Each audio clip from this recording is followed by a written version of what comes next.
ഞങ്ങളും ക്രൂശിക്കപ്പെട്ട ക്രിസ്തുവിനെ പ്രസംഗിക്കുന്നു. ദൈവത്തിൻ്റെ നാമത്തിന് മഹത്വം ഉണ്ടാകട്ടെ. ബഹുമാനപ്പെട്ട അച്ഛന്മാർക്കും അനുഗ്രഹീതരായ കർത്തൃദാസന്മാർക്കും പ്രിയപ്പെട്ട സഹോദരി സഹോദരന്മാർക്കും കർത്താവായ യേശു ക്രിസ്തുവിൻ്റെ ജയകരമായ നാമത്തിൽ എൻ്റെ വിനീതമായ വന്ദനം. കീൽക്കുഴി, അത് സിദ്ദീൻ താഴ്വരയിൽ അനേകം കീൽക്കുഴികളുണ്ടായിരുന്നു. ഈ ലോക ജീവിതത്തിൽ കീൽക്കുഴികൾ ധാരാളമുണ്ട്. നിങ്ങളുടെ ഓഫീസിൽ കീൽക്കുഴി കാണും, ചിലപ്പോൾ നിങ്ങളുടെ കിടപ്പുമുറിയിൽ കീൽക്കുഴികൾ കാണും. ഭാര്യയും ഭർത്താവും തമ്മിൽ എന്നും വടംവലി, എന്നും മത്സരം, എന്ന് അഭിപ്രായ വ്യത്യാസം, തർക്കവും വിതർക്കവുമായിട്ട് കോലാഹലം, ബഹളം. ചിലപ്പോൾ ഭർത്താവ് ഭാര്യ അടിച്ചു വരും, ചിലപ്പോൾ തിരിച്ച് ഭാര്യ ഭർത്താവിനെ അടിച്ചു വരും.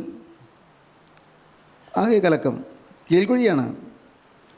നിങ്ങൾക്ക് പല നാളായി ശമ്പളം കിട്ടിയിട്ടില്ല, ജോലി ചെയ്യുന്നു, ശമ്പളമില്ല, നിങ്ങൾ മനസ്സ് വിഷാദിച്ചിരിക്കുന്നു, നിരാശപ്പെട്ടിരിക്കുന്നു. അതൊരു കീൽക്കുഴിയാണ്. നിങ്ങളുടെ ജീവിതത്തിൽ ഒരു വരുമാന മാർഗ്ഗമില്ല. വരുമാന മാർഗ്ഗമില്ല. എങ്ങനെ ജീവിക്കും? എങ്ങനെ മുന്നോട്ട് പോകും? കഷ്ടപ്പെടാൻ മനസ്സാണ്, പക്ഷേ കഷ്ടപ്പെട്ടിട്ട് ഫലമില്ല. കീൽക്കുഴിയാണ്. ആകെ നിരാശയുടെ കീൽക്കുഴികൾ. നിരാശ ഇന്ന് ജനസമൂഹത്തെ ബാധിച്ചിരിക്കുന്ന വലിയൊരു ബാധയാണ് നിരാശ. അതുകൊണ്ടാണ് അനേകർ ജീവിക്കണമെന്നില്ല എന്നൊക്കെ പറയുന്നത്. എനിക്ക് ജീവിക്കണമെന്നില്ല, ആത്മഹത്യ ചെയ്യാൻ പേടി. ഒരാൾ ചെറുപ്പക്കാരനോട് പറഞ്ഞു, ആത്മഹത്യ ചെയ്യാൻ ചെയ്താൽ അത് ദൈവദോഷമല്ലേ, ആത്മഹത്യ ചെയ്താൽ അത് ദൈവത്തിന് കോപം വരുമല്ലോ, അതുകൊണ്ടാണ് ഞാൻ ആത്മഹത്യ ചെയ്യാത്തത്. കോച്ചൻ പറഞ്ഞതാണ്, ചെറുപ്പക്കാരൻ പറഞ്ഞതാണ്.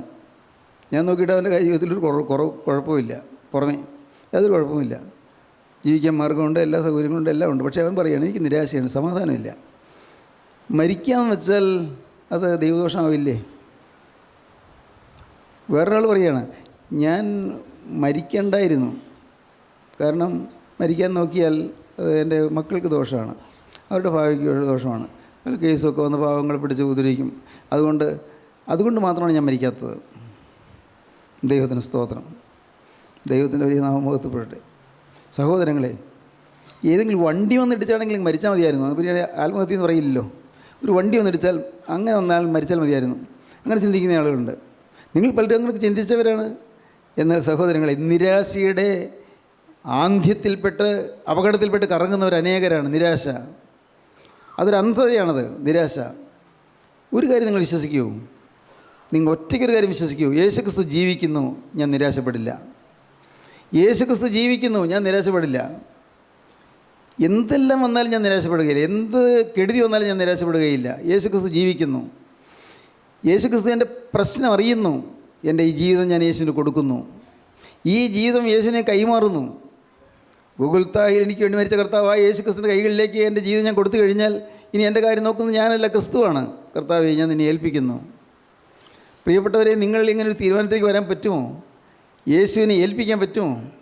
എന്തുമാത്രം വറീസ്, കെയേഴ്സ്, എന്തെല്ലാം ആകുലങ്ങൾ, ആവലാധികൾ, ഭാരങ്ങൾ ഇല്ലേ, സ്ട്രെസ് എന്നൊക്കെ പറയുന്ന കാര്യം, എന്ത് വലിയ മനസ്സിൽ പിരിമുറുക്കങ്ങൾ, ഇതെല്ലാം ഉണ്ട്. എന്നാൽ നിങ്ങൾ കേൾക്കൂ, ഈ പിരിമുറുക്കങ്ങളും ആവലാധികളും ഭാരങ്ങളും എല്ലാം കാണുന്നൊരു ദൈവമുണ്ട്, എല്ലാം അറിയുന്നൊരു ദൈവമുണ്ട്. ദൈവത്തിന് സ്തോത്രം. എല്ലാം അറിയുന്നൊരു ദൈവമുണ്ട്. സഹോദരങ്ങളെ, ഉള്ളു നീറിപ്പോകുന്ന എത്ര ജീവിതങ്ങളാണ്. സാധുക്കൾ, പാവങ്ങൾ, ഒരാശ്വാസം കിട്ടുന്നില്ല, സമാധാനം കിട്ടുന്നില്ല. എവിടെ കിട്ടും സമാധാനം? സ്തോത്രം. വിശ്വസിക്കൂ പ്രിയപ്പെട്ടവരെ, സമാധാനം കിട്ടുന്നൊരു സ്ഥലമുണ്ട്. അത് കർത്താവായ യേശുവിൻ്റെ പാദപീഠമാണ്. സമാധാനം കിട്ടും. നിങ്ങൾ വിശ്വസിക്കൂ, നിങ്ങൾ ആശ്രയിക്കൂ. Trust in Jesus. യേശുക്രിസ്തുവിൽ നിങ്ങൾ ആശ്രയിച്ച് വിശ്വസിക്കൂ. ട്രസ്റ്റ്, യേശുക്രിസ്തുവിൽ ആശ്രയിച്ച് വിശ്വസിക്കൂ. ക്രിസ്തുവിൽ ആശ്രയിച്ചുകൊണ്ട് അവൻ്റെ കാൽക്കൽ കെട്ടിപ്പിടിക്കുന്നതായിട്ട് നിങ്ങൾ മനസ്സിൽ ഭാവനയിൽ കണ്ടുകൊണ്ട്, കർത്താവേ, നീ എന്നെ അനുഗ്രഹിച്ചല്ലാതെ ഞാൻ നിന്നെ വിടുകയില്ല എന്ന് പറയൂ. കെട്ടിപ്പിടിച്ച് പറയുകയാണ്, കർത്താവേ, നീ എന്നെ അനുഗ്രഹിച്ചല്ലാതെ ഞാൻ നിന്നെ വിടുകയില്ല. പണ്ട് യാക്കോബ് ദൈവത്തോടങ്ങനെ പറഞ്ഞു. യാക്കോബ് പറഞ്ഞു, കർത്താവേ, ഇനി എന്നെ അനുഗ്രഹിച്ചല്ലാതെ ഞാൻ നിന്നെ വിടുകയില്ല. കാരണം കാലുളുക്കിപ്പോയി. അപ്പോൾ യാക്കോബിൻ്റെ കാലുളുക്കി. അതുവരെ യാക്കോബിന് ഒരു താല്പര്യം, ഒരു സന്തോഷം ഉണ്ടായിരുന്നു, തൃപ്തി ഉണ്ടായിരുന്നു. എന്താ, കുഴപ്പമില്ല, ഓടി രക്ഷപ്പെടാം. ഏശാവ് 400 ആളുമായി വരികയാണ്. ശത്രുവായ ജ്യേഷ്ഠൻ കൊല്ലുമെന്ന് യാക്കോബിന് സംശയമില്ല. 400 ആളുമായി വരുന്നു. യാക്കോബ് നോക്കി, വന്നാലെന്താ, ഓടി വന്നാൽ അവൻ്റെ വേലക്കാരെ പിടിച്ചുകൊണ്ട് പോകും, പിന്നെ എൻ്റെ ആടുമാടുകളെ കൊല്ലും, ഭാര്യമാരെ 2 പേരെയും, ലേയെയും റാഹേലിനെയും കൊല്ലും, പിന്നെ എൻ്റെ മക്കളെയും കൊല്ലും. ആ സമയത്തിനിടയ്ക്ക് എനിക്ക് ഓടി രക്ഷപ്പെടാമല്ലോ. നല്ല കണക്കൂട്ടിലായിരുന്നു യാക്കോബിന്. എന്തെല്ലാം വന്നാലും എനിക്ക് ഓടി രക്ഷപ്പെടാമല്ലോ. സ്വന്തം കഴിവിലൊരാശ്രയം, ഒരു തൃപ്തി, എനിക്ക് ഓടി രക്ഷപ്പെടാമല്ലോ. അപ്പോഴാണ് ദൈവത്തിൻ്റെ ദൂതൻ വന്ന് യാക്കോബിൻ്റെ തുടയുടെ തടവും തൊട്ടത്. അയ്യോ പാവം, ഉളുക്കിപ്പോയി. ഇനി ഓടി രക്ഷപ്പെടാനുള്ള പരിപാടിയില്ല, നടപ്പില്ല. അപ്പോൾ യാക്കോബ് തിരിച്ചു പറഞ്ഞു. ഇതുവരെയും ദൈവദൂതൻ മല്ലടിച്ചുകൊണ്ടിരുന്നിടത്ത് ഇപ്പോൾ യാക്കോബ് അങ്ങോട്ട് കയറി പിടിച്ചു. യാക്കോബ് പറഞ്ഞു, ഇനി നീ എന്നെ അനുഗ്രഹിച്ചില്ല, ഞാൻ നിന്നെ വിടുകയില്ല. സ്തോത്രം. പിടിച്ചു വാങ്ങുകയാണ്, അനുഗ്രഹം പിടിച്ചു വാങ്ങുന്നു. ദൈവത്തിന് സ്തോത്രം. സഹോദരങ്ങളെ, നിങ്ങൾ അനുഗ്രഹം പിടിച്ചു വാങ്ങണം, ചോദിച്ചു വാങ്ങണം, നിങ്ങൾ പിടിച്ചു വാങ്ങണം, അനുഗ്രഹം പിടിച്ചു വാങ്ങണം. മക്കളുടെ സ്വഭാവം നന്നാകാൻ വേണ്ടി അനുഗ്രഹം പിടിച്ചു വാങ്ങണം. ഭാര്യയുടെ രോഗം മാറാൻ വേണ്ടി അനുഗ്രഹം പിടിച്ചു വാങ്ങണം. ഭർത്താവിൻ്റെ പ്രയാസങ്ങൾ മാറാൻ വേണ്ടി നിങ്ങൾ അനുഗ്രഹം പിടിച്ചു വാങ്ങണം. കുടുംബത്തിൻ്റെ കഷ്ടത മാറാൻ വേണ്ടി അനുഗ്രഹം പിടിച്ചു വാങ്ങണം. നിങ്ങളുടെ ജീവിതത്തിൽ നിങ്ങൾ നേരിടുന്ന പ്രശ്നങ്ങൾക്ക് അഭിമുഖീകരിക്കാൻ വേണ്ടി നിങ്ങൾ അനുഗ്രഹം പിടിച്ചു വാങ്ങണം. അനുഗ്രഹം പിടിച്ചു വാങ്ങണം. യാക്കോബ് അനുഗ്രഹം പിടിച്ചു വാങ്ങി. നീ എന്നെ അനുഗ്രഹിച്ചല്ലാതെ ഞാൻ നിന്നെ വിടുകയില്ല എന്ന് പറഞ്ഞു. യാക്കോബിൻ്റെ ഈഗോ ഉടഞ്ഞു. യാക്കോബിൻ്റെ സ്വയം ഉടഞ്ഞു. യാക്കോബിൻ്റെ സെൽഫ് ഉടഞ്ഞു. സ്തോത്രം. തകർന്നു. ഇനി രക്ഷയില്ല, ഒരു നിർവാഹവുമില്ല. ഞാൻ ഓടി രക്ഷപ്പെടാൻ നിർവാഹമില്ല. തീർന്നു. എൻ്റെ കഴിവെല്ലാം തീർന്നു. സ്തോത്രം. ദൈവത്തിന് സ്തോത്രം. അങ്ങനെ നിങ്ങൾ പറഞ്ഞിട്ടുണ്ടോ? കർത്താവേ, എൻ്റെ കഴിവെല്ലാം തീർന്നു. ഞാൻ നോക്കി, പല വഴികളൊക്കെ നോക്കി, ഈ കടം തീരാൻ ഒരു മാർഗം കാണുന്നില്ല. എൻ്റെ കഴിവെല്ലാം തീർന്നു. കർത്താവ്, ഈ രോഗം മാറാൻ ഒരു മാർഗവുമില്ല. ഡോക്ടേഴ്സ് എല്ലാം കൈവിട്ടു. എൻ്റെ കർത്താവ്, എൻ്റെ കുടുംബത്തിലെ വേദനകൾ മാറാൻ ഒരു മാർഗവും ഞാൻ കാണുന്നില്ല. എല്ലാം പോയി. അങ്ങനെ വഴിമുട്ടി നിൽക്കുന്നവരാരെങ്കിലും ഉണ്ടോ? ഈ വാക്കുകൾ കേൾക്കുന്നവർ, ജീവിതത്തിൻ്റെ വഴിമുട്ടി നിൽക്കുന്നവർ, ഇന്ന് നിങ്ങൾ യേശു ക്രിസ്തുവിൻ്റെ അരികത്തേക്ക് വന്നിരിക്കുന്ന ഈ സമയം നിങ്ങൾ പിടിച്ചു വാങ്ങുക. യേശുവിൻ്റെ മുറിവേറ്റ ഭാഗത്തിൽ പിടിക്കുക, കയറി പിടിക്കുക. യേശുവേ, നീ എന്നെ അനുഗ്രഹിച്ചല്ല, ഞാൻ നിന്നെ വിടുകയില്ല എന്ന് പറഞ്ഞുകൊണ്ട് യേശു മുറുകെ പിടിക്കുക. എൻ്റെ ഈ പ്രയാസത്തിന് നീ ഒരു പരിഹാരം തരണമേ എന്ന് പറഞ്ഞുകൊണ്ട് വിളിക്കുക. കർത്താവേ, നീ പ്രാർത്ഥന കേൾക്കുന്നവനാണെന്നാണല്ലോ പറയുന്നത്. അനേകരുടെ സാക്ഷി ഞാൻ കേട്ടിട്ടുണ്ടല്ലോ. അതുകൊണ്ട് ഈ ഉള്ളവൻ്റെ പ്രാർത്ഥനയെ നീ ഒന്ന് കേൾക്കണമേ. കർത്താവേ, അനുഗ്രഹീതമായ വചനമുള്ളൊരു കൂട്ടായ്മയിലേക്ക് നിന്നെ കൊണ്ടുവന്നു. നാഥ, എനിക്ക് നീ അനുഗ്രഹം തരാതെ നീ പോകല്ലേ. കർത്താവേ, നീ തിടുക്കപ്പെട്ടു പോകല്ലേ, ഒന്ന് നിൽക്കണേ. സ്തോത്രം. യേശു ക്രിസ്തുവിനെ നിങ്ങൾ പിടിച്ചു നിർത്തണം. ഹല്ലേലൂയ, ദൈവത്തിന് സ്തോത്രം. യേശു ക്രിസ്തുവിനെ നിങ്ങൾ നിർബന്ധമായി പിടിച്ചു നിർത്തണം. അനുഗ്രഹിച്ചാൽ അതിനെ വിടുകയില്ല. യാക്കോബിൻ്റെ ഈഗോ തകർന്നു. ഇനി ദൈവത്തിൻ്റെ അനുഗ്രഹം കൂടിയേ പറ്റൂ. യാക്കോബിന് ഈഗോ തകർന്നപ്പോൾ ഒരു പുതിയ പേര് കിട്ടി. എന്താ പേര്? ഇസ്രായേൽ. ദൈവത്തിൻ്റെ രാജകുമാരൻ എന്നുള്ള പേര് കിട്ടി. Prince of Jehovah, the Prince of God, ദൈവത്തിൻ്റെ പ്രഭുകുമാരൻ, ഇസ്രായേൽ എന്നുള്ള പേര് കിട്ടി. സ്തോത്രം. സഹോദരങ്ങളെ, നിങ്ങളുടെ ജീവിതത്തിൽ നിങ്ങൾ കേൾക്കൂ, നിങ്ങൾ വിശ്വസിക്കൂ. നിങ്ങൾക്ക് ദൈവത്തോട് ചോദിച്ചു വാങ്ങാം. എൻ്റെ മനസ്സിലേക്ക് ആശയങ്ങൾ തിരുത്തല്ലി വരുന്നല്ലോ. ഹന്ന ചോദിച്ചു വാങ്ങി, അപേക്ഷിച്ച് വാങ്ങി. ഒരു മോനുണ്ടാകണമെന്ന് ആഗ്രഹിച്ചു, ഉണ്ടാകുന്നില്ല. നിർഭാഗ്യം. മച്ചിയായിപ്പോയി. മക്കളുണ്ടാവില്ല, കുഞ്ഞുങ്ങളോ ഇല്ല. പക്ഷേ കൂട്ടുകാരി ഒരു പെന്നിന്ന എന്ന് പറഞ്ഞൊരു സ്ത്രീയുണ്ട്, പെന്നിന്ന. അവൾക്ക് മക്കളുണ്ട്. അവൾ എന്നും കളിയാക്കും, വലിയ പ്രാർത്ഥനക്കാരിയാണ്. എന്നിട്ട് എന്തായി? വലിയ പ്രാർത്ഥന കണ്ടല്ലോ, എന്ത് പറ്റി മക്കളുടെ ഉണ്ടാകാത്ത? എന്താ? ആ മുള്ളുവാക്ക് കേൾക്കുമ്പോഴേക്കും ഒന്നുകൂടി വേദന, കുത്തുവാക്കുകൾ. പെനിന്ന എന്നും പാവം ഹന്നയെ ഇങ്ങനെ കുത്തുവാക്കുകൾ കൊണ്ട് വേദനിപ്പിച്ചുകൊണ്ടിരുന്നു. വലിയ പ്രാർത്ഥനക്കാരിയാണ്. എന്ത് പറ്റി? എന്നിട്ട് പ്രാർത്ഥന ദൈവം എന്താ കേൾക്കാത്തത്? ഹന്നയ്ക്ക് ഒരു മറുപടിയുമില്ല. ഹന്ന വിനയപൂർവ്വം നിന്നു. എന്നാൽ ഹന്ന ദൈവസന്നിധിയിൽ പ്രാർത്ഥിച്ചു, ദൈവത്തോട് അപേക്ഷിച്ചു, ദൈവത്തോട് ചോദിച്ചു. ദൈവത്തിന് സ്തോത്രം. ഹന്ന പുരോഹിതനോട് പറയുന്നൊരു വാക്കുണ്ട്, ഇതൊക്കെ നിങ്ങൾക്ക് ഓർമ്മയുണ്ടാവോ? യജമാനെ, ഞാൻ മനോവശനുള്ള ഒരു സ്ത്രീ, എൻ്റെ ഹൃദയം ദൈവസന്നിധിയിൽ പകരുകയത്രേ ചെയ്തത്. ഞാൻ മീഞ്ഞോ മദ്യമോ കുടിച്ചിട്ടില്ല. പുരോഹിതന് സംശയം വന്നു. ഇവളിങ്ങനെ ചുണ്ടെല്ലാം ചലിച്ചുകൊണ്ട് എന്തൊക്കെയോ ചില ശബ്ദങ്ങൾ പുറപ്പെടുവിക്കുന്നു. പുരോഹിതൻ വിചാരിച്ചു ഇവൾ മദ്യപിച്ചിട്ടാണ് വന്നിരിക്കുന്നതെന്ന്. അന്നത്തെ പുരോഹിതന്മാർക്ക് അദ്ദേഹത്തിന് മനസ്സിലായില്ല ഇത് ആത്മാവിൻ്റെ ചലനമാണെന്ന്. ചിലർക്ക് അങ്ങനെയാണല്ലോ, ആത്മാവിൻ്റെ ചലനം കണ്ടാൽ മനസ്സിലാവുകയില്ല. സാരമില്ല. അവിടെ ഏലി എന്ന് പറയുന്ന പുരോഹിതൻ, അദ്ദേഹം അവിടെ ഇരിക്കുകയായിരുന്നു. അദ്ദേഹം നോക്കിയപ്പോൾ ഒരു സ്ത്രീ വന്ന് വാതിൽക്കൽ നിന്നുകൊണ്ട് അകത്തേക്ക് കടക്കാൻ മടിച്ച് നിന്നിട്ട് അവളിങ്ങനെ എന്തോ പെറുപിറുക്കുന്നു. ചുണ്ടിങ്ങനെ ചലിച്ചുകൊണ്ടിരിക്കുന്നു. നാവ് ചലിച്ചുകൊണ്ടേയിരിക്കുകയാണ്. ശബ്ദം പുറത്തു വരാതെ അമർത്തി പിടിക്കുകയാണ്. പുരോഹിതൻ പറഞ്ഞു, വേണ്ട, ഈ ദേവാലയത്തിൽ ഇതൊന്നും വേണ്ട. കുടിച്ച് ലഹരി പിടിച്ചിട്ട് വന്നിരിക്കുകയാണോ ദേവാലയത്തിലേക്ക്? ഉടനെ അവൾ പറഞ്ഞു, അയ്യോ യജമാനെ, ക്ഷമിക്കണം, ഞാൻ വീഞ്ഞോ മദ്യമോ കുടിച്ചിട്ടില്ല. എൻ്റെ ഹൃദയം ദൈവസന്നിധിയിൽ പകരി അത്രേ ചെയ്തത്. എൻ്റെ മനോവ്യസന ഹേതുവായിട്ടാണ് ഞാൻ വന്നത്. മനോവ്യസനം. അപ്പോൾ പുരോഹിതൻ്റെ കാര്യം മനസ്സിലായി. ഇവൾ പാവം അത്യാവശ്യക്കാരിയാണ്. പുരോഹിതൻ പറഞ്ഞു, മോളെ, നിനക്ക് വേണ്ടി ഞാൻ പ്രാർത്ഥിച്ചോളാം, നിനക്ക് ദൈവത്തിൻ്റെ കൃപ കിട്ടട്ടെ.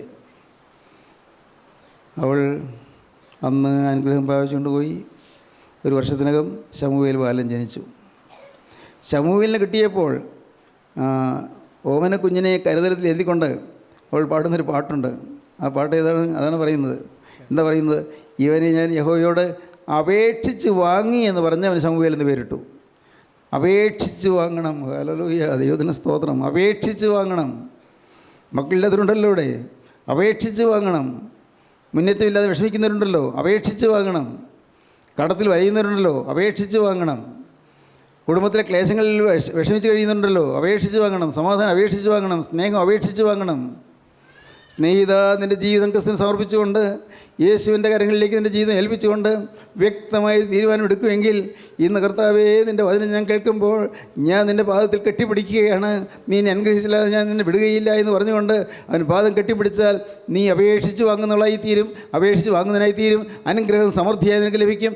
നിൻ്റെ ഹൃദയത്തെ വീർപ്പുമുട്ടിക്കുന്നതായ പ്രശ്നങ്ങൾക്ക് ഒരു പരിഹാരം കിട്ടും. നിൻ്റെ ഹൃദയത്തെ വേദനിപ്പിക്കുന്നതായ, നിൻ്റെ ഹൃദയത്തെ മഥിക്കുന്നതായ പ്രശ്നങ്ങൾക്കെല്ലാം ഒരു പരിഹാരം കിട്ടും. നിനക്കൊരു സമാധാനം കിട്ടും. ദൈവം നിന്നെ അനുഗ്രഹിക്കും, നിർവടിയായി അനുഗ്രഹിക്കും, സമൃദ്ധിയായി അനുഗ്രഹിക്കും. ദൈവത്തിന് സ്തോത്രം. ദൈവത്തിന് ഒരു നാമം മുഖത്തോടട്ടെ. സഹോദരങ്ങളെ, ഞാൻ കുറേയെല്ലാം എൻ്റെ അനുഭവത്തോട് ചേർത്തൊക്കെയാണ് കേട്ടോ പറയുന്നത്. ഞാൻ പലതും പിടിച്ചു വാങ്ങിയിട്ടുണ്ട്. ദൈവത്തോട് പലതും പിടിച്ചു വാങ്ങിയിട്ടുണ്ട്, ചിലതെല്ലാം. ദൈവത്തിന് സ്തോത്രം. ഞാൻ നിർബന്ധം പറഞ്ഞപ്പോൾ കർത്താവ് തന്നിട്ടുമുണ്ട്. സ്തോത്രം. എന്നെ മറികടന്ന് കർത്താവ് പോയിട്ടില്ല. അതാണ് എൻ്റെ ദൈവവേലയുടെ രഹസ്യം. സ്തോത്രം. ഞാൻ ഈ വചനം പറയുന്നത് ആളുകൾ ആക്ഷേപിച്ചിട്ടൊന്നും നിർത്താത്തതിന് കാരണം അതാണ്. എത്ര അച്ഛന്മാർക്കും ഒക്കെ ദേഷ്യമുണ്ട് എന്നോട്. പക്ഷേ എനിക്കതൊന്നും ഒരു വിഷയമല്ല. അതിന് കാരണം ഇതാണ്: ഞാൻ ദൈവത്തോട് അപേക്ഷിച്ച് വാങ്ങുന്നവനാണ്. ദൈവത്തിൻ്റെ കരുണ എനിക്ക് ലഭിച്ചതാണ്. അത്യുന്നതൻ്റെ കാരുണ്യം എനിക്ക് ലഭിച്ചതാണ്. സ്തോത്രം. ദൈവത്തിൻ്റെ വലിയ നാമം മഹത്വപ്പെടട്ടെ. പ്രിയപ്പെട്ടവരെ, ഞാൻ ഇന്ന് നിങ്ങളുടെ സ്നേഹത്തോടെ പറയട്ടെ, നിങ്ങൾ അപേക്ഷിച്ച് വാങ്ങുന്നവരായി തീരണം. നിങ്ങളുടെ ഈഗോ തകർക്കണം, തകർന്ന് അപേക്ഷിച്ച് വാങ്ങണം. നിങ്ങളുടെ സ്വയം തകർന്ന് അപേക്ഷിച്ച് വാങ്ങണം. അപേക്ഷകൾക്ക് ദൈവം പ്രാർത്ഥനയ്ക്ക് മറുപടി തരും. സിദ്ധീം താഴ്വരയിൽ കീഴ്ക്കുഴികളുണ്ടായിരുന്നു. കീഴ്ക്കുഴികളിൽ രാജാക്കന്മാർ ചെന്ന് വീണു.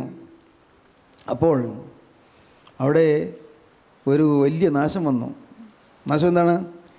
ലോത്ത്, അബ്രഹാമിൻ്റെ സഹോദരപുത്രനായ ലോത്ത് അന്ന് സോദോമിലേക്ക് പോയിരിക്കുകയാണ്. ലോത്തിൻ്റെതെല്ലാം അപഹരിച്ചുകൊണ്ട് പോയി. അവിടെ വായിക്കാം, ലോത്തിൻ്റേത് എല്ലാം അപഹരിച്ചുകൊണ്ട് പോയി. ഈ ശത്രു സൈന്യം വന്ന് ലോത്തിനുണ്ടായിരുന്നെല്ലാം അപഹരിച്ചുകൊണ്ട് പോയി. അപ്പോൾ കൊച്ചപ്പൻ്റെ അടുക്കൽ, ഇളയപ്പൻ്റെ അടുക്കൽ അവൻ വാദിച്ച് കുറേയേറെ സമ്പാദിച്ചിട്ടുണ്ടായിരുന്നു. അബ്രഹാം പറഞ്ഞു, മോനെ നിനക്ക് ഇഷ്ടമുള്ളത് നീ എടുത്തോ. നീ ഇടത്തോട്ടാണെങ്കിൽ ഞാൻ വലത്തോട്ട് പോയിക്കൊള്ളാം, അല്ല നീ വലത്തോട്ടാണെങ്കിൽ ഞാൻ ഇടത്തോട്ട് പോയിക്കൊള്ളാം. ലോത്ത് നോക്കി നീരോട്ടമുള്ള സ്ഥലങ്ങൾ കണ്ടു. ഫലപുഷ്ടിയുള്ള സ്ഥലങ്ങളെല്ലാം ലോത്ത് എടുത്തു. നല്ല ഒന്നാന്തരം നല്ല വിളഭൂമികൾ, ഫലഭൂയിഷ്ടമായ സ്ഥലങ്ങൾ എല്ലാം ലോത്ത് എടുത്തു. ലോത്ത് പിന്നെ കൂടാരം നീക്കി അടിച്ചു. കൂടാരം നീക്കി അടിച്ച് സോദോമിലേക്ക് അങ്ങനെ എടുത്തുകൊണ്ടിരിക്കുക. അത് അവസാനം സോദോമിൽ ചീഫ്നായി, അവിടുത്തെ ഒരു മുനിസിപ്പൽ ചെയർമാനായി. എന്ന് പറഞ്ഞാൽ എന്താ, അവിടുത്തെ പഞ്ചായത്ത് പ്രസിഡൻ്റായി എന്ന് വേണമെങ്കിൽ പറയാം. സോദോമിലെ പഞ്ചായത്ത് പ്രസിഡൻ്റായി എന്ന് വെച്ചാൽ നാട്ടുകാരുടെ എല്ലാവരുടെയും ഒരു പ്രതിനിധിയായി മാറി. അന്യദേശത്ത് വന്ന് ഈ ലോത്ത് അവിടെ വന്ന് നേതാവായി. എന്തു പറ്റി? ഈ ലോത്തിൻ്റെതെല്ലാം അപഹരിച്ചുകൊണ്ട് പോയി. വായിച്ചേ. സോദോം രാജാവും ഗൊമോര രാജാവും ഓടിപ്പോയി അവിടെ വീണു. ശേഷിച്ചവർ പർവ്വതത്തിലേക്ക് ഓടിപ്പോയി. സോദോമിലും ഗൊമോരയിലുമുള്ള സമ്പത്തും ഭക്ഷണ സാധനങ്ങളും എല്ലാം അവർ എടുത്തുകൊണ്ടുപോയി. അബ്രഹാമിൻ്റെ സഹോദരൻ്റെ മകനായി സോദോമിൽ പാർത്തിരുന്ന ലോത്തിനെയും അവൻ്റെ സമ്പത്തിനെയും അവർ കൊണ്ടുപോയി. എല്ലാം കൊണ്ടുപോയി. ലോത്തിനെയും അവൻ്റെ സമ്പത്തിനെയും കൊണ്ടുപോയി. ഇളയപ്പനോട് ചോദിച്ചു വാങ്ങി, അല്ലെങ്കിൽ അവകാശം പറഞ്ഞു വാങ്ങി എന്ന് പറയുന്നത് പോലെ മേടിച്ചെടുത്തതെല്ലാം ശത്രു കൊണ്ടുപോയി. എല്ലാം കൊണ്ടുപോയി. സോദോമിൽ സമ്പാദിച്ചു വെച്ചതെല്ലാം ശത്രുവിൻ്റെ കയ്യിലായി. തർക്കിച്ചൊന്നും വാങ്ങരുത് കേട്ടോ. അപ്പൻ നിങ്ങൾക്ക് എന്തെങ്കിലും വീതിച്ച് തരുന്നെങ്കിൽ അത് സന്തോഷത്തോടെ വാങ്ങിക്കൊള്ളണം. അപ്പൻ എന്നെ ഇഷ്ടമല്ല, എൻ്റെ അനിയനെ ഇഷ്ടം, അതുകൊണ്ട് അനിയന് കൊടുത്തു അങ്ങനെ പറയരുത്. അപ്പന് എന്നെയല്ല ഇഷ്ടം, എൻ്റെ ചേച്ചിയാണ് ഇഷ്ടം, ചേച്ചിക്ക് അല്ല അപ്പൻ കൊടുത്തു, എനിക്കൊന്നും തന്നില്ല, അങ്ങനെ പറയരുത്. ഒരിക്കലും ചിന്തിക്കരുത്. ദൈവത്തിന് സ്തോത്രം. കിട്ടുന്നത് വാങ്ങിച്ചുകൊള്ളൂ. ഞാൻ ഒരു പ്രായോഗികമായ കാര്യമാണ് പറയുന്നത്. ഉള്ളിൽ തർക്കം വരരുത്, ഉള്ളിൽ ഇഷ്ടക്കുറവ് വരരുത്. ദൈവത്തിന് സ്തോത്രം. ഏതായാലും ഇളയപ്പൻ്റെ കയ്യിൽ നിന്ന് തന്ത്രപൂർവ്വം ലോത്ത് എല്ലാം തട്ടിയെടുത്തു. ഇളയപ്പൻ പാവം നല്ല മനുഷ്യനായിരുന്നു. അബ്രഹാം നല്ല മനുഷ്യനായിരുന്നു. അബ്രഹാമിന് സ്വത്തൊന്നും വലിയ വിഷയമല്ല, സ്വത്തൊന്നും ഒരു കാര്യവുമല്ല. മോനെ നീ എടുക്കത്തോ, ഇതാ നിനക്ക് വേണ്ടതെന്ന് വെച്ചാൽ എടുത്തോ, കൊള്ളാം, നല്ല തക്കത്തിൽ കിട്ടിയല്ലോ, എല്ലാം എടുത്തു. എന്നിട്ട് ഈ സമ്പത്തെല്ലാം ഇപ്പോൾ ശത്രു അപഹരിച്ചുകൊണ്ട് പോയി. അബ്രഹാം അത് കേട്ടു.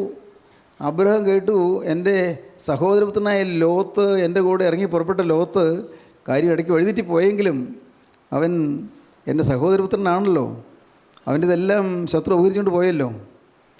ഒരു കാര്യം ചെയ്യാം. അബ്രഹാം പെട്ടെന്ന് വീട്ടിലേക്ക് ആളയച്ചു. നോക്കണേ, അബ്രഹാം ഒരു മഹാസമ്പന്നനാണ്. 312 അഭ്യാസികൾ വീട്ടിലുണ്ട്. അബ്രഹാമിൻ്റെ വീട്ടിൽ 312 അഭ്യാസികൾ. ഈ അഭ്യാസികളോട് കൂടി അബ്രഹാം ചെന്നു, രാജാക്കന്മാരെ തോൽപ്പിച്ചു, സമ്പത്തെല്ലാം മടക്കിക്കൊണ്ടുവന്നു. സഹോദരപുത്രൻ എന്നെ സ്നേഹിച്ചില്ലെങ്കിലും എന്നെ കരുതിയില്ലെങ്കിലും ഞാൻ അവനെ കരുതും. സ്തോത്രം. ആത്മീയത്തിൻ്റെ വലിയ പാഠമാണത്. എന്നെ അവർ കരുതിയില്ലെങ്കിലും, എന്നെ മാനിച്ചില്ലെങ്കിലും, എന്നെ ബഹുമാനിച്ചില്ലെങ്കിലും, എന്നെ ആദരിച്ചില്ലെങ്കിലും ഞാൻ അവന് വേണ്ടി കരുതും. എന്നിലാവുന്നത് ഞാൻ ചെയ്യും. 318 അഭ്യാസികളുമായി അബ്രഹാം ചെന്നു, ശത്രുക്കളെ എല്ലാം നിഗ്രഹിച്ചു, എല്ലാ സ്വത്തും മടക്കിക്കൊണ്ടുവന്നു. ലോകത്തിൻ്റെ സ്വത്ത് നഷ്ടപ്പെട്ടു വരുന്നതെല്ലാം അബ്രഹാം മടക്കിക്കൊണ്ടുവന്നു. സാക്ഷാലുള്ള വിശ്വാസിയുടെ അനുഭവമാണത്, ഒരു വിശ്വാസിയുടെ തീക്ഷ്ണത. സ്തോത്രം. അവിടെ വിദ്വേഷമില്ല. ഇവൻ എന്നോട് തട്ടിയെടുത്തതാണല്ലോ ആ ചിന്തയുമില്ല, എൻ്റെ സ്വത്ത് അപഹരിച്ചതാണല്ലോ ആ ചിന്തയുമില്ല. ഒരവസരം വന്നപ്പോൾ, സഹായിക്കേണ്ട അവസരം വന്നപ്പോൾ അവിടെ വേഗം ചാടി വീണു, പെട്ടെന്ന് ചാടി വീണു. ദൈവത്തിന് സ്തോത്രം. എല്ലാം കൊണ്ടുപോയതെല്ലാം അപഹരിച്ചുകൊണ്ട് വന്നു. ഇന്ന് സ്നേഹിതരെ ഞാൻ പറയട്ടെ, നിങ്ങളുടെ ജീവിതത്തിൽ നഷ്ടപ്പെട്ടതെല്ലാം നിങ്ങൾക്ക് തിരികെ കൊണ്ടുവരും. കർത്താവിനെ നിങ്ങൾ സ്നേഹിക്കുമെങ്കിൽ, കർത്താവിൻ്റെ ഏതെങ്കിലും ഭൃത്യന്മാരിൽ കൂടി, കർത്താവിൻ്റെ ഏതെങ്കിലും ദാസന്മാരിൽ കൂടി, കർത്താവിൻ്റെ ഏതെങ്കിലും അഭിഷിക്തന്മാരിൽ കൂടി നിങ്ങൾ നഷ്ടപ്പെട്ടതെല്ലാം തിരികെ തരും. നഷ്ടപ്പെടുന്നതെല്ലാം നഷ്ടപ്പെട്ടു. സ്നേഹിതരെ ചോദിക്കട്ടെ, എന്തെല്ലാം നഷ്ടപ്പെട്ടു? പൈസ നഷ്ടപ്പെട്ടവരുണ്ടല്ലേ? പൈസ നഷ്ടപ്പെട്ടു. ചില മോഷ്ടിച്ചുകൊണ്ട് പോയി. എന്തു ചെയ്യും? മോഷ്ടിച്ചുകൊണ്ട് പോയി. അല്ല, ദൈവത്തിന് സ്തോത്രം. നിങ്ങളുടെ വിശുദ്ധി നഷ്ടപ്പെട്ടവരുണ്ടോ? വിശുദ്ധി. സ്നേഹം നഷ്ടപ്പെട്ടവരുണ്ടോ? വിശ്വാസം നഷ്ടപ്പെട്ടവരുണ്ടോ? നിങ്ങളുടെ ശുശ്രൂഷ നഷ്ടപ്പെട്ടവരുണ്ടോ? ഓർക്കൂ, നഷ്ടപ്പെട്ടതെല്ലാം തിരികെ കൊണ്ടുവരാൻ കർത്താവായ യേശുക്രിസ്തുവിന് കഴിയും. വിശ്വസിക്കൂ. അബ്രഹാം ഇറങ്ങി പുറപ്പെട്ടു, ധീരതയോടെ പുറപ്പെട്ടു, നഷ്ടങ്ങളെല്ലാം തിരികെ കൊണ്ടുവന്നു. ദൈവത്തിന് സ്തോത്രം. പ്രിയപ്പെട്ടവരെ, നഷ്ടപ്പെട്ടതെല്ലാം തിരികെ കൊണ്ടുവരുന്ന ഒരു നല്ല ദൈവമുണ്ട്. കർത്താവിന് സ്തോത്രം. ദൈവത്തിൻ്റെ വലിയ നാമം മഹത്വപ്പെടട്ടെ. സഹോദരങ്ങളെ, എൻ്റെ അപ്പൻ മരിച്ചതിന് ശേഷം, എനിക്ക് 1 വയസ്സുള്ളപ്പോഴാണ് അപ്പൻ മരിച്ചത്, നിങ്ങൾക്ക് അറിയാമല്ലോ. മരിച്ചതിന് ശേഷം കുറേ പാടത്തെ ഭൂമിയും കുറേയെല്ലാം വിൽക്കേണ്ടി വന്നു. അപ്പന് കടമുണ്ടായിരുന്നു, പാടത്തെ ഭൂമി ചിലതെല്ലാം വിൽക്കേണ്ടി വന്നു. അപ്പന് കിട്ടാനുള്ള രൂപയുണ്ടായിരുന്നു, പക്ഷേ കിട്ടാനുള്ള രൂപയൊന്നും ആരും തന്നില്ല. ദൈവത്തിന് സ്തോത്രം. കുറേ നഷ്ടങ്ങളെല്ലാം വന്നു. എൻ്റെ കർത്താവിൻ്റെ വലിയ നാമം മഹത്വപ്പെടട്ടെ. ദൈവത്തിന് സ്തോത്രം. പ്രിയപ്പെട്ടവരെ, ഇന്ന് ഒന്നിനും പഞ്ഞമില്ലാതെ കർത്താവ് നിർത്തിയിരിക്കുന്നു, ഒന്നിനും കുറവില്ലാതെ കർത്താവ് നിർത്തിയിരിക്കുന്നു. എല്ലാം ദാനം മാത്രം, അവിടുത്തെ കൃപ മാത്രം. ദൈവത്തിന് സ്തോത്രം. പ്രിയപ്പെട്ടവരെ, നിങ്ങൾക്ക് ഏതെങ്കിലും തരത്തിലുള്ള നഷ്ടങ്ങൾ വന്നിട്ടുള്ളവരുണ്ടോ? നഷ്ടങ്ങൾ സംഭവിച്ചവർ, വിശുദ്ധി നഷ്ടപ്പെട്ടവർ, വിശുദ്ധി കൈമോശം വന്നവർ, ജീവിതത്തിൻ്റെ സ്വഭാവം നഷ്ടപ്പെട്ടവർ, നല്ല ഒരു സാക്ഷി ഉണ്ടായിരുന്നു, സാക്ഷി നഷ്ടപ്പെട്ടവർ ആരെല്ലാം ഉണ്ട്? നല്ല ജീവിതസാക്ഷി ഉണ്ടായിരുന്നു, ജീവിതസാക്ഷി നഷ്ടപ്പെട്ടു പോയി. പ്രിയപ്പെട്ടവരെ, നഷ്ടപ്പെട്ടത് എന്താണ്? ഉദ്യോഗം ഉണ്ടായിരുന്നു, ഉദ്യോഗം നഷ്ടപ്പെട്ടു പോയി. ജോലി ഉണ്ടായിരുന്നു, വരുമാനം ഉണ്ടായിരുന്നു, വരുമാനം നഷ്ടപ്പെട്ടു പോയി. പ്രിയപ്പെട്ടവരെ, ഇന്ന് ആകെ പരിഭ്രമത്തിലിരിക്കുകയാണ്, വിഷമിച്ചിരിക്കുകയാണ്. ജനപിന്തുണ നഷ്ടപ്പെട്ടു പോയി. ജനപിന്തുണ, നല്ലൊരു വിവാഹാലോചന വരുന്നില്ല, മനസ്സ് ഉഷ്ണിച്ചിരിക്കുകയാണ്. നല്ല ഒരു വിവാഹം കഴിഞ്ഞൊരു കുഞ്ഞിനെ കിട്ടുന്നില്ല, മനസ്സ് വിഷമിച്ചിരിക്കുകയാണ്. നഷ്ടങ്ങളെല്ലാം നികത്തി തരുന്ന ഒരു നല്ല യേശുവിനെയാണ് നിങ്ങൾക്ക് പരിചയപ്പെടുത്തി തരുന്നത്. യേശു ക്രിസ്തുവിൻ്റെ അരികത്തേക്ക് വന്നിട്ടുണ്ട്. വേണമെങ്കിൽ നിങ്ങൾക്ക് യേശുവിനെ വിളിക്കാം, യേശുവിനോട് നിങ്ങൾക്ക് പറയാം, കർത്താവേ, നഷ്ടങ്ങളേറെയാണ്. ഈ കണ്ട കാലങ്ങൾക്കുള്ളിൽ ഒട്ടേറെ നഷ്ടങ്ങൾ എനിക്ക് വന്നുപോയി. നാഥ, നീ എനിക്ക് നേടിത്തന്നല്ലാതെ എനിക്ക് രുചിയുമില്ല. യേശുവേ, നീ എന്നെ സഹായിച്ചല്ലാതെ എനിക്ക് മുന്നോട്ടൊരു ഗതിയില്ല. കർത്താവേ, നീ തന്നെ എൻ്റെ സഹായം, നീ തന്നെ എൻ്റെ തുണ, നീ ഇല്ലാതെ എനിക്കൊരു ജീവിതമില്ല. യേശുവേ, ഞാനിതാ നഷ്ടപ്പെട്ടവനായി ഇതിനു മുമ്പ് വന്നിരിക്കുന്നു. എല്ലാം കളഞ്ഞു കുളിച്ചവനായി ഞാനിതാ തിരികെ വന്നിരിക്കുന്നു. യേശുവേ, ഞാൻ നിൻ്റെ പാദപീഠത്തെ കെട്ടിപ്പിടിക്കുന്നു. യേശുവേ, ആണിപ്പോഴുള്ള പാദത്തിൽ കെട്ടിപ്പിടിക്കാൻ യോഗ്യതയില്ല, ഞാൻ പാപിയാണ്. എങ്കിലും കർത്താവേ, നീ എന്നെ സ്നേഹിക്കുന്നത് കൊണ്ട് ഞാൻ ആശ്രയിക്കുകയാണ്. ഈ പാദം ഞാൻ കെട്ടിപ്പിടിക്കുകയാണ്. നിൻ്റെ തിരുമുറിവുകളെ ഞാൻ ചുംബിക്കുകയാണ്. കാലിലെ തിരുമുറിവുകളെ ചുംബിച്ചുകൊണ്ട് ഞാൻ യാചിക്കുകയാണ്. നാഥ, എന്നെ നീ തട്ടിക്കളയില്ലെന്ന് എനിക്കറിയാം, തട്ടി മാറ്റുകയില്ലെന്ന് എനിക്കറിയാം, എന്നെ മാറ്റിക്കളയില്ലെന്ന് എനിക്കറിയാം. ഞാൻ വിശ്വസിക്കുന്നു. അടുക്കള വരുന്നതിനെ ഒരു നാളും തള്ളിക്കളയില്ലെന്നാണല്ലോ എന്ന് പറഞ്ഞത്. എൻ്റെ അടുക്കൽ വരുന്നതിനെ ഒരു നാളും തള്ളിക്കളയില്ലെന്നാണല്ലോ എന്ന് പറഞ്ഞത്. ഞാനിതാ വരുന്നു, നിൻ്റെ പാദപീഠത്തിലേക്ക് വരുന്നു. നാഥ, നീ നിൻ്റെ ആണിപ്പാടുള്ള കരം ഒന്ന് നീട്ടി ഈ പാവിയെ എൻ്റെ തലമേൽ നിൻ്റെ കരം ഒന്ന് വെക്കണമേ. ഞാൻ എൻ്റെ വാദം കെട്ടിപ്പിടിച്ചിരിക്കുകയാണല്ലോ. ഇപ്പോൾ നിൻ്റെ ആണിപ്പാടുള്ള കരം എൻ്റെ തലമേലൊന്ന് വെക്കണമേ. എന്നെ ഒന്ന് വിശുദ്ധീകരിക്കണമേ. ഞാൻ നേരിടുന്ന പ്രശ്നങ്ങൾക്കൊരു പരിഹാരം തരണമേ. എന്നെ ഭീതിപ്പെടുത്തുന്ന കാര്യങ്ങളുണ്ട്, അതിനൊരു പരിഹാരം തരണമേ. എന്നെ ഭീഷണിപ്പെടുത്തുന്ന കാര്യങ്ങളുണ്ട്, പരിഹാരം തരണമേ. എന്നെ മനസ്സിൽ അലട്ടുന്ന പ്രശ്നങ്ങളുണ്ട്, പരിഹാരം തരണമേ. യേശുവേ, തൃക്കരം എൻ്റെ തലമേലൊന്ന് വെക്കണമേ. ആണിപ്പാടുള്ള കരം, തിരക്തം പുരണ്ട കരം എൻ്റെ തലമേൽ വെക്കണമേ. എല്ലാം അബ്രഹാം മടക്കിക്കൊണ്ടുവന്നു. കർത്താവേ, ഇന്നെല്ലാം മടക്കിക്കൊണ്ടുവരുന്ന ഒരു സുദിനമായി തീരട്ടെ. ഹല്ലേലൂയ. എൻ്റെ യേശുവേ, ഇന്നെല്ലാം മടക്കി കൊണ്ടുവരുന്ന അനുഗ്രഹത്തിന് സുദിനമായി മാറട്ടെ. ഇന്നെല്ലാ നഷ്ടങ്ങളും നികത്തി കിട്ടുന്ന അനുഗ്രഹത്തിന് നല്ല ദിവസമായി തീരട്ടെ. ആരോഗ്യം തിരിച്ചു വരട്ടെ. കർത്താവേ, രോഗം മാറട്ടെ, സമ്പത്ത് തിരികെ വരട്ടെ, കടങ്ങൾ മാറട്ടെ. ഹല്ലേലൂയ. ബന്ധനങ്ങൾ മാറട്ടെ, ബാധകൾ ഒഴിയട്ടെ, ശത്രുവിൻ്റെ ഭീതികൾ മാറട്ടെ, ദുഷ്ടപിശാച് ലജ്ജിക്കട്ടെ. യേശുവേ, നീ പാമ്പിൻ്റെ തല ചതച്ചവനാകുന്നുവല്ലോ. പാമ്പിൻ്റെ തലച്ചവനായ യേശുവേ, ഇപ്പോൾ എനിക്ക് വേണ്ടി ഉണർന്ന് പ്രവർത്തിക്കണമേ. എൻ്റെ മിത്രക്കരം വയ്ക്കണമേ. എന്നെ നീ ഒന്ന് ശുദ്ധീകരിക്കണമേ. നാഥാ, ഇന്ന് എൻ്റെ കീഴ്ക്കുഴിയോട് ഞാൻ യാത്ര പറയുന്നു, സ്വയത്തോട് യാത്ര പറയുന്നു. യേശുവേ, എൻ്റെ സക്സിനോട് യാത്ര പറയുന്നു. യേശുവേ, എൻ്റെ ജഡത്തോട് യാത്ര പറയുന്നു. യേശുവേ, ലോകസ്നേഹത്തോട് യാത്ര പറയുന്നു. യേശുവേ, ഇന്ന് വ്യക്തമായ ഒരു തീരുമാനമെടുക്കുകയാണ്. കീഴ്ക്കുഴിയിൽ ഇനി കിടക്കണ്ട. യേശുവേ, കീഴ്ക്കുഴിയിൽ വീണുപോയവരുണ്ട്. യേശുവേ, ഞാനും കീഴ്ക്കുഴി വീണുപോയവനാണ്. നാഥാ, എന്നെ നീ എഴുന്നേൽപ്പിക്കണമേ. എൻ്റെ സ്വയത്തിന് ഞാൻ വീണുപോയവനാണ്. എന്നെ എഴുന്നേൽപ്പിക്കണമേ. എന്നെ മേൽ തൃക്കരം വയ്ക്കണമേ. Hallelujah, hallelujah, hallelujah, hallelujah, hallelujah, hallelujah. ജീവനുള്ള ദൈവമേ, കരുണയുള്ള കർത്താവേ, അതിമനോഹരമായ ഒരു സുദിനം ഞങ്ങൾക്ക് തന്നതിനായി നന്ദിയോടെ സ്തോത്രം. അപ്പോൾ ഈ മക്കളെ എല്ലാം അവിടെ നിന്ന് കൂട്ടി വരുത്തിയതായ സ്തോത്രം. അവിടുത്തെ ക്രൂസിലെ സ്നേഹമാണല്ലോ എല്ലാവരും ആകർഷിച്ചുകൊണ്ട് വന്നത് ഞങ്ങൾ വിശ്വസിക്കുന്ന കർത്താവേ. ആ കുരിശിൽ ചൊരിഞ്ഞ തിരുരക്തം ഇന്ന് ഞങ്ങൾക്ക് വേണ്ടി ഗുണകരമായി സംസാരിക്കുന്നതിനായി ഞങ്ങൾ നിന്നെ സ്തുതിക്കുന്ന കർത്താവേ. എല്ലാവരെയും അനുഗ്രഹിക്കണമേ. തീരുമാനമെടുത്തവരുടെ തലമേൽ തൃക്കരം വെക്കണമേ. എൻ്റെ കർത്താവേ, ശോഭനമായ ഭാവിയിലേക്ക് എല്ലാവരെയും നടത്തണമേ. വഴിമുട്ടി നിൽക്കുന്നവർക്ക് പുതുവഴി കാണിച്ചു കൊടുക്കണമേ. കരുണയുള്ള കർത്താവേ, പ്രശ്നങ്ങൾപ്പെട്ട് വലയുന്നവർക്ക് പ്രശ്നങ്ങൾക്ക് പരിഹാരം കൊടുക്കണമേ. നാഥാ, നിത്യജീവന് വേണ്ടി എല്ലാവരെയും ഒരുക്കണമേ. അത് രണ്ടാമത്തെ വരയിൽ പറന്നു വരുന്ന വിശുദ്ധന്മാരുടെ നിലനിൽപ്പാൻ ഈ മക്കളെയെല്ലാം ഒരുക്കണമേ. കർത്താവേ, അനുഗ്രഹിക്കണമേ. യേശു ക്രിസ്തുവിൻ്റെ സ്നേഹം നിറഞ്ഞ നാമത്തിൽ പ്രാർത്ഥിക്കുന്നു. കൃപയോടെ കേൾക്കണം പിതാവേ. ആമീൻ. ഹല്ലേലൂയ.